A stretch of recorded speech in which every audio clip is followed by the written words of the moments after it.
Assalamualaikum cuy, balik lagi ketemu Mamang di channel Capruk.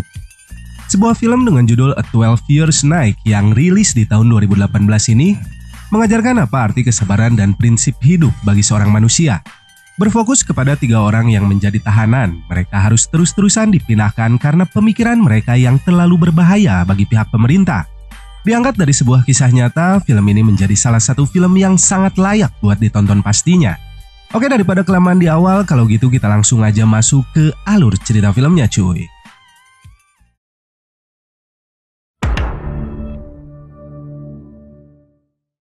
Pada tahun 1973 di Uruguay, tiba-tiba terjadi kudeta yang mengawali diktator dalam pemerintahan selama 12 tahun lamanya.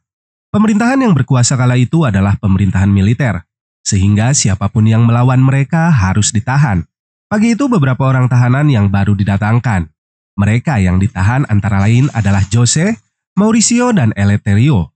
Mereka bertiga adalah orang penting dalam suatu organisasi yang bertujuan untuk melawan rezim diktator. Mereka ditangkap setelah perlawanan mereka terhadap rezim tersebut kala itu gagal. Penangkapan mereka pun menimbulkan berbagai kecaman akibat dianggap tidak berperi kemanusiaan. Pemerintah saat itu pun tidak bisa membunuh mereka. Namun pemerintah di sini sengaja membiarkan mereka hidup dan menyiksa mereka dengan sangat brutal. Tujuannya sendiri adalah agar mereka merasa tidak kuat dan memutuskan untuk mengakhiri hidup mereka sendiri. Dengan brutal, para sipir di sini langsung menyirami kepala mereka dengan air dan memukulinya dengan sangat tidak manusiawi.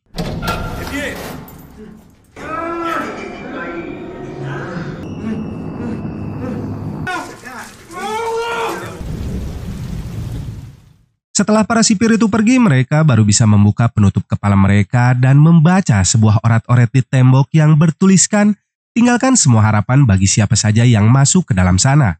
Awalnya mereka di sini tidak mengerti arti dari tulisan tersebut, sampai pada akhirnya salah satu sipir penjara membagikan selebaran dari pemerintah mengenai keputusan penahanan, di mana mereka ternyata dilarang untuk saling berbicara meskipun dengan penjaga. Selain itu, sebuah jendela yang menjadi satu-satunya akses udara di dalam sel mereka harus ditutup oleh para sipir agar mereka tidak bisa melihat dunia di luar kamar sel mereka. 12 bulan pun berlalu tanpa adanya komunikasi di antara ketiga tahanan ini. Sampai di suatu hari, Jose kedatangan seorang perwira militer di dalam selnya. Perwira ini mengabarkan pada dirinya bahwa status Jose saat ini bukan lagi seorang tahanan, melainkan seorang sandera dikarenakan statusnya sebagai musuh dalam peperangan yang mereka jalani saat ini, di mana si perwira mengancam akan membunuh mereka dan juga keluarganya jika membangkang selama berada di dalam sana. Tidak ada yang bisa melawan hukum di penjara itu, meski mereka bertiga diperlakukan layaknya seekor binatang. Beruntung mereka di sini masih diperbolehkan untuk dijenguk oleh keluarga mereka masing-masing. Setidaknya hal itu akan membuat mereka lebih bersemangat menjalani hari-hari di penjara. Linda sorpresa. ¿Qué te pasa? ¿Quién es este?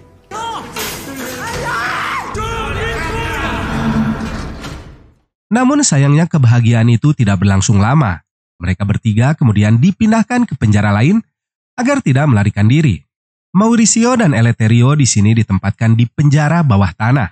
Sementara Jose ditempatkan di sebuah bangunan mirip lumbung padi yang sama sekali tidak memiliki pintu akses keluar masuk. Dari atas atap mereka terdapat jendela yang difungsikan untuk memberikan mereka makanan. Namun para sipir juga sering kali membuang limbah cairan mereka bersama dengan makanan untuk para sandera dari jendela tersebut. Sementara Jose yang sendirian hanya ditemani oleh semut dan para burung yang sudah lebih dulu tinggal di sana. Mauricio dan Eleuterio cukup beruntung karena ditempatkan di sel yang bersebelahan. Di sana mereka pun memanfaatkan kondisi itu dengan membuat kode rahasia di mana mereka menggunakan ketukan dinding untuk berinteraksi satu sama lain. Bahkan mereka berdua sampai-sampai menggunakan kode itu untuk bermain catur.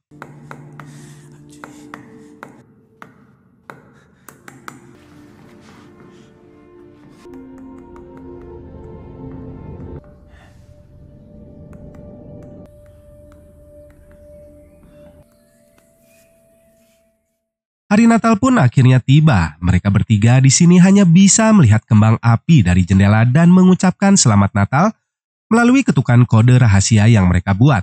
Suatu hari Eleuterio meminta untuk buang air besar di toilet luar karena toilet di sel tahanannya tidak berfungsi. Sebagai seorang sandera dengan penjagaan yang ketat, ia di sini tidak diizinkan melepaskan borgolnya yang kala itu menyulitkannya untuk jongkok agar bisa membuang ee-nya.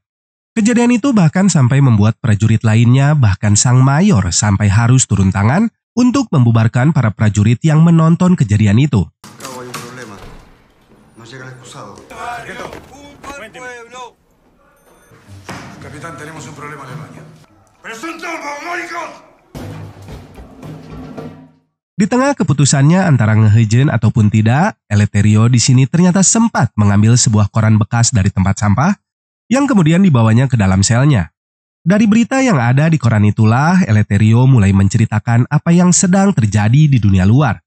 Sementara itu di tengah kesendiriannya, Jose yang mulai depresi mulai mendengar suara-suara aneh di dalam kepalanya.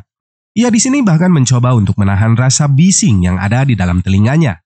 Ia bahkan mulai berhalusinasi dan berteriak meminta agar suara yang ada di dalam kepalanya untuk diam. Di tempat lain kita diperkenalkan dengan seorang wanita tua yang mana beliau ini adalah ibu dari Jose yang sedang mencari tahu keberadaan dari putranya yang ditahan pihak pemerintah.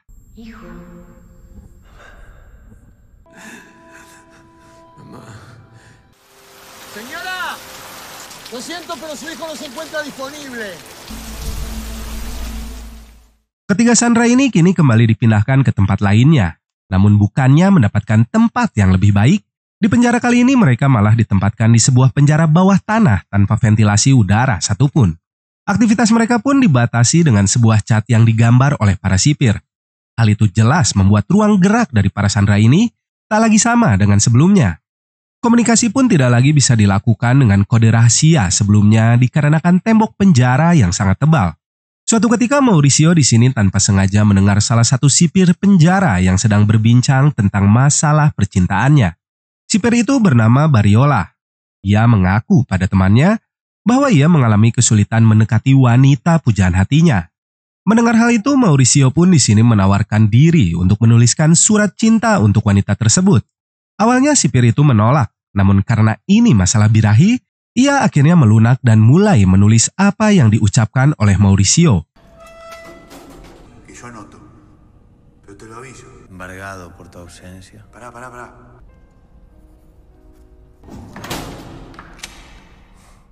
Karena bantuannya itulah percintaannya dengan sang kekasih akhirnya berhasil. Hal itu pun ternyata diketahui oleh seorang sersan atasan dari Bariola, yang mana di sini ia meminta hal yang sama kepada Mauricio untuk juga dibuatkan surat cinta kepada janda idamannya. Merasa puas dengan surat cinta dari sang pujangga, si sersan akhirnya memberikan makan malam mewah dan jahe merah sebagai bentuk terima kasih. Sang sersan di sini kembali menghadiahi para sandera ini dengan memperdengarkan siaran langsung pertandingan sepak bola antara Persib melawan Persija.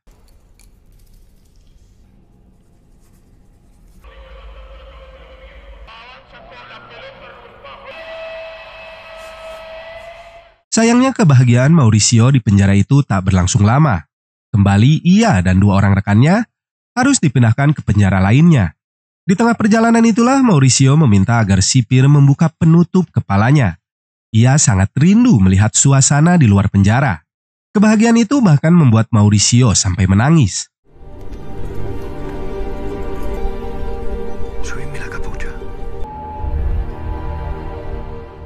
Akhirnya mereka bertiga di sini tiba di penjara baru, di mana ternyata penjara itu tidak seperti yang mereka harapkan. Bukannya tempat baru yang lebih layak, mereka di sini malah kembali menempatkan tempat yang begitu sempit. Bahkan saking kecilnya sel mereka untuk berdiri pun sangatlah sulit. Kali ini bukan lagi hanya Jose yang mengalami depresi, bahkan kedua rekannya itu pun kini mengalami hal yang serupa akibat dari sempitnya sel mereka. Halusinasi masa lalu mereka pun mulai bermunculan di dalam sel sempit tersebut. Selain itu, rangkaian siksaan dari para sipir juga dijalankan di penjara itu. Mulai dari memukuli mereka sampai dengan menyetrum babatok mereka dengan listrik subsidi dari PLN. Tujuannya hanya satu, yakni membuat para sandera ini menjadi gila atau tewas dengan sendirinya.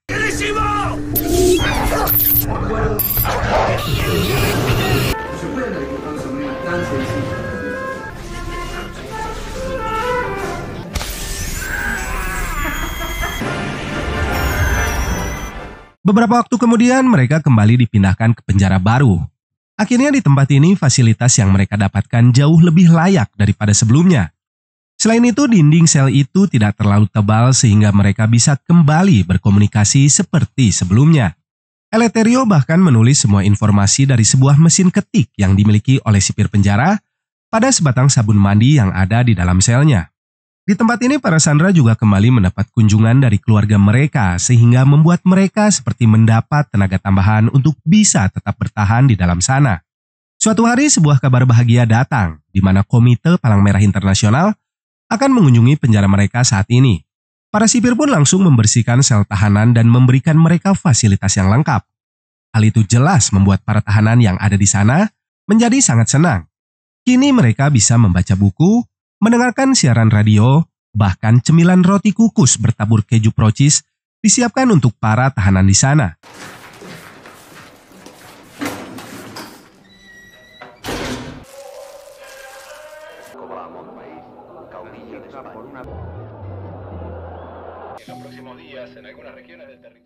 Sayangnya kesenangan itu hanya sementara.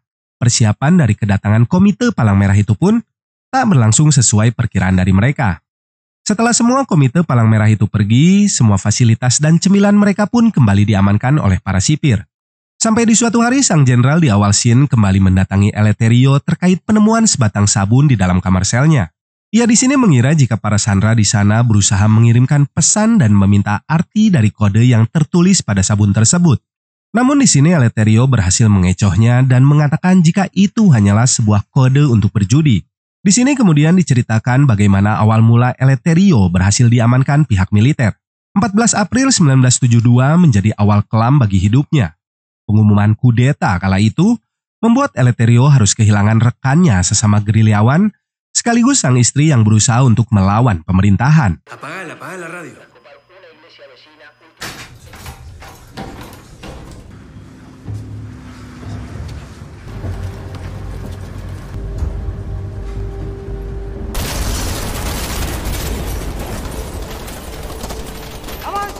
Akibat insiden penembakan itu, Eleuterio juga terkena tembakan di bagian bahunya. Ia dan satu rekan yang lain kemudian bersembunyi di saluran udara. Berita penembakan itu disiarkan di radio nasional dan terdengar oleh para milisi yang berencana untuk menyelamatkan mereka. Namun sayangnya sebelum para milisi itu tiba, sang jenderal yang juga ada di lokasi kejadian berhasil menemukan Eleuterio dan rekannya yang tengah bersembunyi. Están vivos. Llamen a Marcos y a Cabrera.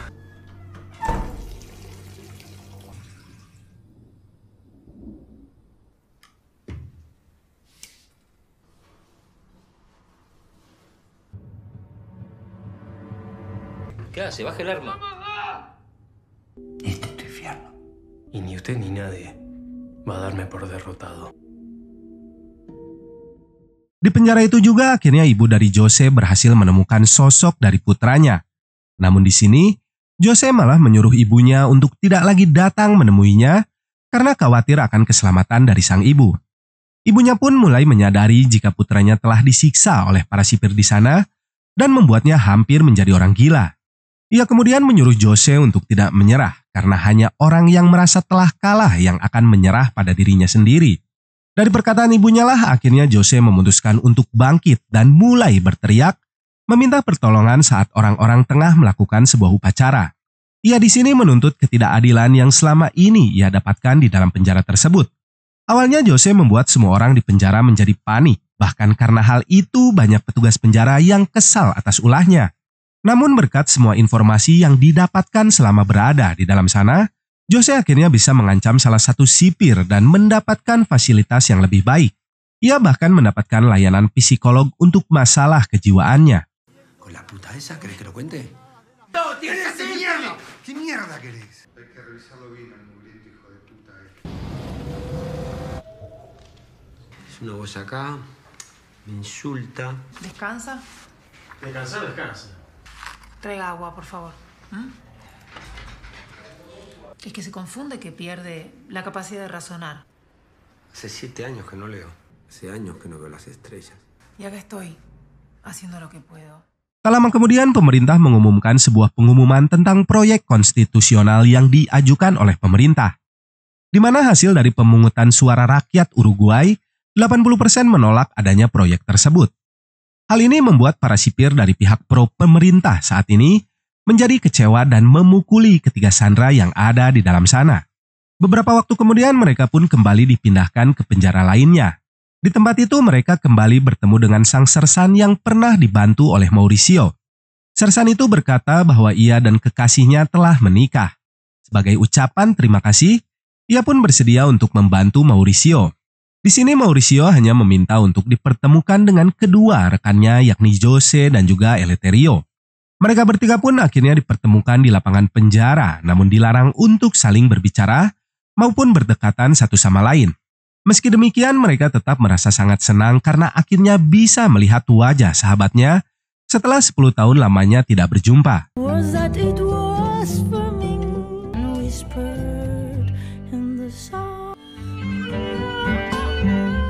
Gelombang oposisi pemerintah pun semakin berkuasa di luar sana. Hal ini pun berimbas kepada para ketiga sandera itu, yang mana mereka diberikan sel dan fasilitas yang lebih layak. Tidak hanya itu, Eleuterio di sini bahkan diizinkan untuk berjalan-jalan dan menikmati dunia di luar sel mereka.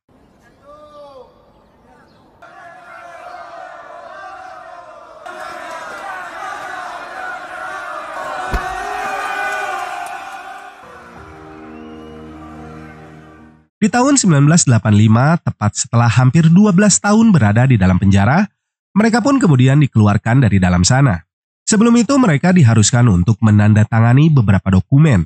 Jose di sini terlebih dulu dibebaskan, barulah menyusul Mauricio dan Eleuterio yang kala itu masih bertugas mencuci perabot penjara. Setelah keluar dari sana, mereka diantar menggunakan sebuah bis untuk bertemu dengan keluarga mereka.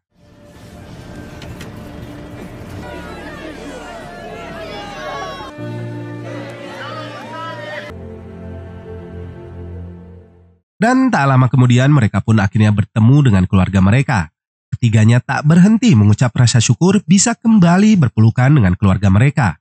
Beberapa tahun kemudian, Mauricio sang pujangga cinta akhirnya berhasil menjadi penyair dan novelis, dan bahkan sempat menjabat menjadi direktur kebudayaan di kota Montevideo.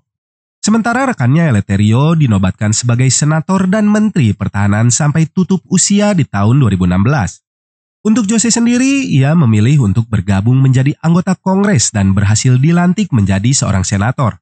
Di tahun 2010, ia bahkan resmi dilantik menjadi presiden Uruguay di usia ke-75 tahun.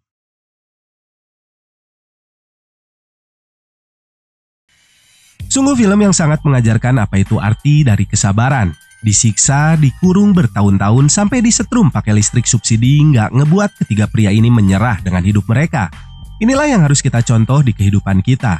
Jangan karena baru nggak dapet cewek atau motor impian, dunia udah berasa paling goyang. Nyatanya prinsip hidup nggak kayak gitu cuy. Berjuang mati-matian demi apa yang kalian impikan itu bakal lebih berasa saat apa yang kalian impikan itu berhasil didapetin. Ya oke cuy, kalau gitu cukup sekian dulu review dari Mamang untuk video kali ini.